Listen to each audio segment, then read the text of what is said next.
nos encontramos ahora en el último capítulo del libro de Samuel. Estamos terminando ya este libro, hermanos, y creo que sin duda hemos escuchado este pasaje y ha sido famoso a lo mejor, porque no ofreceré a Jehová mi Dios holocausto que no me cueste nada. ¿Y cuántas veces, hermanos, no hemos usado ese pasaje como estandarte o simplemente para alentar a alguien a esforzarse en su servicio a Dios? Pero la realidad es muchas veces es que desconocemos el contexto en el cual se da este versículo. Y bueno, hermanos, estamos aquí en segundo libro de Samuel, capítulo 24, y aquí es donde aparece este versículo. Hermanos, este capítulo, el último capítulo del segundo libro de Samuel, es una conclusión sumamente adecuada al primer libro de Samuel y al segundo libro de Samuel. Dios nos muestra una vez más en este capítulo al rey David. Y el rey David retratado tal cual es él. ¿Y quién es David? Hermanos, este capítulo nos enseña que es un pecador como todos nosotros, pero con una diferencia muy grande también con respecto a muchos de nosotros. Un pecador que está presto para arrepentirse y arrojarse a la misericordia de Dios. Otra nota apropiada, hermanos, para terminar este libro es el vínculo que hay en la era de Arauna con el Monte Moriah, el futuro templo, pero no abordaremos esta perspectiva, hermanos, sino que será un poco más práctica. Y hermanos, me gustaría ver rápidamente el capítulo en 11 puntos. No va a ser una predicación, hermanos, van a ser muy rápidos, algunos pasaremos sumamente rápidos. Pero bueno, el primer punto, hermanos, la ira de Jehová, sería el primer punto. Versículo 1 dice, volvió a encenderse la ira de Jehová contra Israel e incitó a David contra ellos a que dijese, ve, haz un censo de Israel y de Judá. Dios, hermanos, no se enojó aquí. Si recordamos la lectura, Dios no se enojó por un censo, por el censo. Todavía no ocurría, pero nos menciona que Jehová se enojó, se volvió a encender la ira de Jehová contra Israel. Es posible, hermanos, que la motivación de la ira de Jehová haya sido por un pecado del pueblo, como tal en este capítulo no se nos dice qué es, pero hay un pecado por lo cual la ira de Jehová se enciende y pues vemos aquí esta situación. Punto número 2, hermanos. Vamos a regresar al último, a tocar un punto más del versículo 1, pero vamos a ver el versículo 2, el censo. Recordemos, hermanos, que David aquí hace un censo como tal no tiene nada de malo. Habíamos visto que Dios había pedido también hacer censos. La orden en sí no parece nada de malo, Dios mismo lo había mandado anteriormente. Pero algo que destaca en esta historia es que no vemos ahora a David consultando a Jehová. Algo que llama la atención es que vemos a Joab, su general, tratando de persuadir a David. El versículo 2 nos dice, y dijo el rey a Joab, general del ejército, recorre ahora todas las tribus de Israel, desde Dan hasta Beerseba, del norte hasta el sur, y haz un censo del pueblo. Y Joab le responde, añada Jehová tu Dios al pueblo 100 veces tanto como son, y que lo vea mi señor el rey. Mas, ¿por qué se complace en esto mi señor el rey? Y hermanos, vemos aquí a Joab tratando de persuadir a David de no hacer el censo. Interesante que David escuchaba a Joab escuchaba a David y le prestaba atención, pero pareciera que en este caso Joab tenía razón y David no hizo caso. No solo Joab estaba en contra, sino que en un pasaje paralelo, este capítulo 24 de Samuel tiene un pasaje paralelo en Primero de Crónicas 21:7. En ese pasaje paralelo dice, asimismo esto, hablando del censo, desagradó a Dios. Entonces vemos cómo no solo a Joab le desagradó, sino también a Dios. Después vemos que David reconoce que había pecado. En el versículo 10 Dice, después que David hubo censado al pueblo, le pesó en su corazón. Vemos una situación complicada, hermanos, con el censo. Punto número 3, vemos un profeta. Versículo 11 dice, por la mañana, cuando David se hubo levantado, vino palabra de Jehová al profeta Gad, vidente de David, diciendo, ve y di a David. Y hermanos, el versículo 13 dice, vino pues Gad a David y se lo hizo saber. Dios envía un profeta para darle un mensaje a David acerca del censo. Posiblemente David, hermanos, cuando se levantó esa mañana y vio venir a Gad, al profeta, colapsó. Recordemos, hermanos, que él ya había tenido un encuentro con un profeta. Recuerden a Natán. Natán se acercó a él, le contó una historia, y esa historia le costó 4 tantos a David, 4 tantos que pagó con la vida de sus hijos. Posiblemente cuando David vio a Gad venir, hermanos, su corazón se estremeció y sabía que algo estaba mal. Dios envía al profeta Gad con un mensaje y con 3 castigos posibles, una encrucijada sumamente difícil. Pasamos al punto número 4, los 3 castigos. Vino pues Gad a David y se lo hizo saber y le dijo, ¿quieres que te vengan 7 años de hambre en tu tierra? ¿Que huyas 3 meses delante de tus enemigos y que ellos te persigan? ¿O quieres que 3 días haya peste en tu tierra? Como dijo un famosísimo expresidente, hermanos, ¿qué hubieran hecho ustedes? ¿Qué hubieran decidido? Hermanos, es crucial la situación en la cual vemos a David y, hermanos, como punto número 5, él da una respuesta.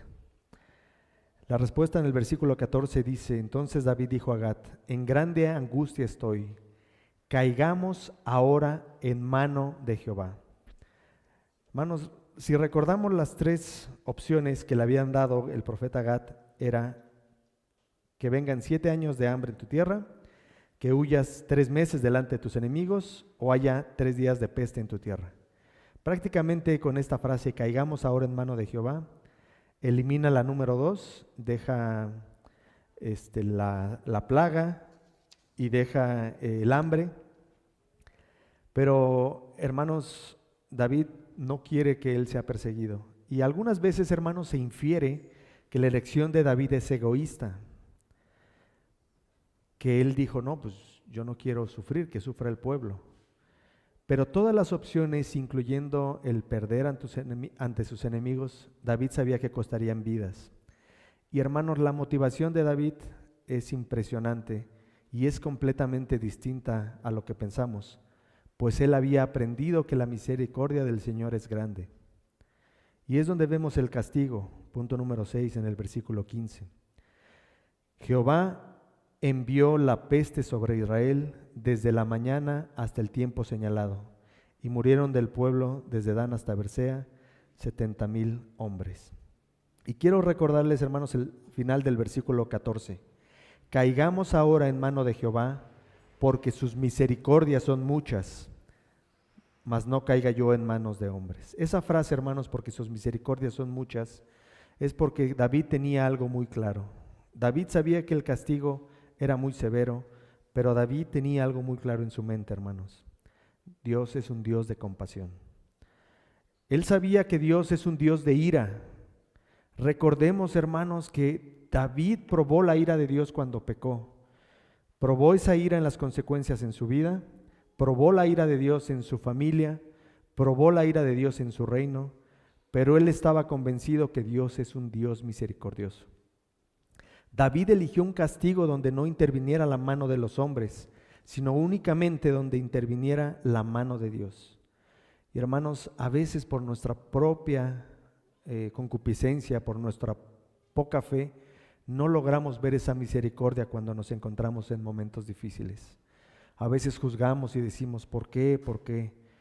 Pero David reconocía, hermanos, que las pruebas y que la ira de Dios va acompañada de una misericordia, de un Dios muy grande. Qué glorioso, hermanos, ver las misericordias de Dios en los problemas. Y pasamos al punto número 7, en el versículo 16.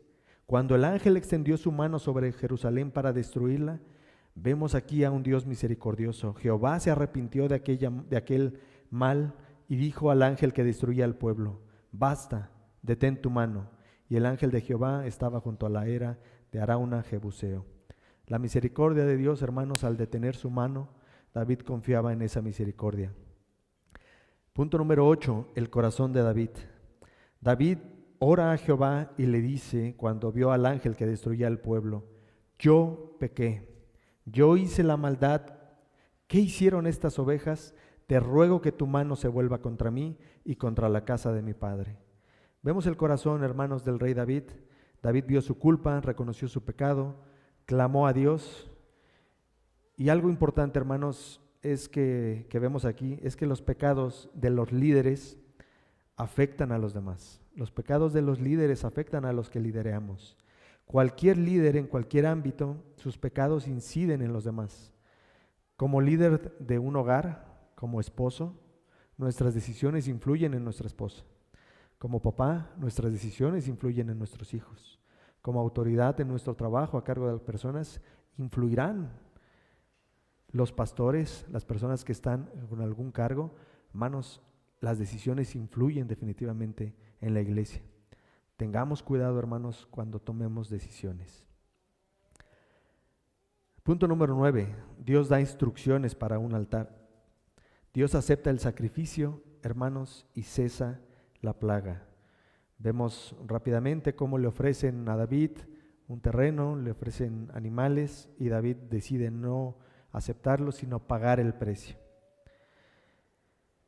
Punto número 10, hermanos, nada más nos quedan 10 y 11. El incitador. Regresemos al versículo 1. Volvió a encenderse la ira de Jehová contra Israel e incitó a David contra ellos a que dijese. ¿Quién incitó a David a que hiciese el censo? En este pasaje vemos que es Dios. Sin embargo, en el pasaje paralelo que ustedes encontrarán en el primer libro de Crónicas, capítulo 21, se dice: pero Satanás se levantó contra Israel e incitó a David a que hiciese censo de Israel. Entonces, hermanos, ¿incitó Dios? ¿Incitó Satanás? ¿Hay una contradicción? Definitivamente no, hermanos, no hay contradicción alguna. El antecedente es el Señor. Vemos cómo el Señor tiene control de todo. No obstante, es Satanás quien incita a David. Y lo que se trata aquí, hermanos, es el misterio de la presencia y práctica del mal. La Escritura es clara en que Dios no es el autor del mal, pero también nos enseña que los actos malos de los hombres y de Satanás no están fuera de la determinación soberana de Dios. De acuerdo en el capítulo de 2 de Samuel, vemos que es Dios quien incita a David. Pero recordemos, hermanos, que Dios no tienta a nadie. Santiago no lo dice, que Dios no puede ser tentado, ni él tienta a nadie, sino que cada uno es tentado cuando de su propia concupiscencia es atraído y seducido. Pero Dios emplea medios creados bajo su control soberano. Crónicas identifica a Satanás como el instrumento por el cual David se desvía, y los dos pasajes juntos, hermanos, lo único que hacen es recordarnos que Dios es soberano sobre todo evento, incluida la tentación y el pecado. Al igual que Job, el Señor en una absoluta soberanía utiliza al mismo Satanás para llevar a cabo sus propósitos. Y vemos el último punto, hermanos, que es el pecado. El pecado de David. Pero ¿cómo Dios incitaría a David para hacer algo malo y luego castigarlo? ¿Acaso Dios estaba jugando con David? Hermano, la Biblia es clara y solamente nos dice que Dios incitó a hacer el censo, a dar la orden. El pecado de David no fue hacer el censo, sino la actitud pecaminosa al hacer el censo. ¿Cuál es el pecado de David? La Biblia no lo especifica. Quizás fue orgullo por tener un ejército tan grande o poner su esperanza en el tamaño de su ejército. A juzgar por el contexto, nos muestra un momento en que David se inclinó a confiar en sus números y no en Dios. El hecho es que el censo, por la actitud de David, fue de desagrado a Dios. Y por último, hermanos, algunas aplicaciones prácticas que vemos en este capítulo. ¿Quién puede predecir las actuaciones de Dios? Su actuar, su soberanía. Un pasaje como este nos muestra que hay muchas cosas que ignoramos en el actuar de Dios. Dios es soberano. También, hermanos, vemos que en la multitud de consejos hay sabiduría. Escuchemos a los nuestros, escuchemos a los más cercanos, como en el caso de David. Podemos estar equivocados también mucho tiempo. El pasaje nos dice que salieron a hacer el censo y tardaron 9 meses y 21 días, 20 días, casi 10 meses, en el que David estuvo con eso en su mente y él pensaba y confiaba que estaba bien. A veces estamos equivocados y podemos estar equivocados no un día, no 2 días, pueden pasar meses antes de que nos demos cuenta que estamos pecando. Este pasaje también nos muestra que Dios toma el pecado muy seriamente, al punto de mandar castigos si así lo quiere Dios. Además, el perdón, hermanos, el perdón de Dios no significa que el pecado no traerá consecuencias. Niños, recuerden que su pecado, recuerden que su desobediencia va a traer consecuencias. Va a traer el perdón de sus papás, va a traer un abrazo, amor, pero sin embargo habrá consecuencias por su pecado. También, hermanos, vemos que sin derramamiento de sangre no hay remisión de pecados. Se tuvo que hacer un sacrificio para poder obtener el perdón y que cesara la plaga. La esperanza de los hombres, hermanos, no está en olvidar únicamente nuestros pecados. No está en decir, Dios perdona nuestros pecados y hasta ahí. Hay esperanza, ahí no hay esperanza, perdón. La esperanza está en un sacrificio.